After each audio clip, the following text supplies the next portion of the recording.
Unya ni mga madiwada pa di. Look at that. Happy. O, kakantahan ko kayo ha. Korupsyon, itigil na. Para sa bayan, tama na.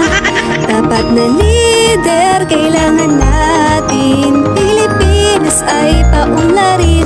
O diba? Singo yan? And for today's episode mga madiwada pa di, magluluto ako ngayon ng spaghetti pataas. Yes na yes! Lagi dapat tayong pataas kahit may humahatak sa atin pababa. Dahil dito sa Pilipinas marami talaga mga utak talangka na kapwa natin Pilipino ayaw umunlad. My goodness! Kaya baga puro sa napagtios. Pero ganun pa man, let's focus sa ating sarili. Ano mapakilabot ninda sa buhay? Tamagbot baga, buli naman na alang. At kahit na maraming pagsubok sa buhay natin, sa trabaho, sa school, sa pera, relasyon na parang wala nang katapusan. Sus Maria Joseph! Ay sus, normal iyan. Lahat tayo nakakaranas ng struggles in life. At okay lang makaramdam ng pagod at lungkot. Ang hindi lang okay yung pera ng taong bayan ginagamit nila sa pansariling kapakanan. Bumino na alang. Jesus Maria Joseph, nasa ng konsensya? Nasa corrupt. Charis lang di. As you can see mga madibada pa di, meron na tayong giniling na karne at linagyan ko pa ito ng baka joke para mas masarap. First time ko nga pala magluto nito mga madibada pa di, na ewan ko lang talaga kung anong kalalabasan nito. May napanood na din naman kasi ako sa YouTube University ng vlog na ito, kaya alam na alam ko, pero hindi ko lang alam kung masarap ba ang kalalabasan. Ngayon naman ang sauce Maria Joseph, dahil ang buhay natin ay merong tamis at asim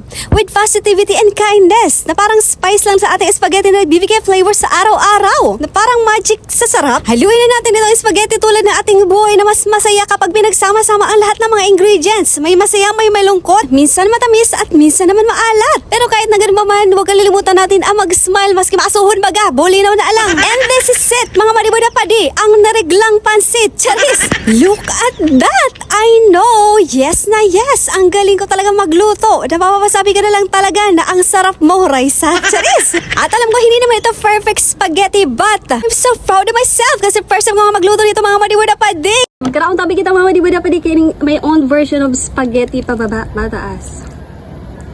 At sa inot na hungit, Pilipinas! Kailan tayo makakalaya sa mapait, pasakit, malupit at pangit na sistema?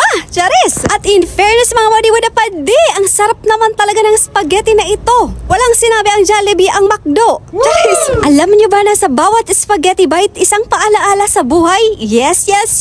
Kasi minsan messy, minsan malagkit, minsan malungsi ang spaghetti. Pero kahit ano man ang spaghetti mo sa buhay, dapat laging pataas tayo mga madibada pa di. Kahit simple lang ang buhay, pwede natin itong gawing masarap at mas masaya. Nararamdaman ko lamang kang aki pa ako dahil lamang ako nalutuan ng spaghetti iniyo, kaya ang ngodya nagurang na ako, maluto ako sa sadiri ko, ako sa nakain ni makaon. For the paslo talaga ang first son. Charis sabi. Matataram ko talaga ang ngodya na pwede na mag-asawa. At alam niyo ba dati na akala ko mahirap ang magluto nito? Sa muli, maraming salamat sa panunood. Dito nga pala si Barag-Barag na babae, bulinaw na lang na tabako, City Albay. Sa masunod naman.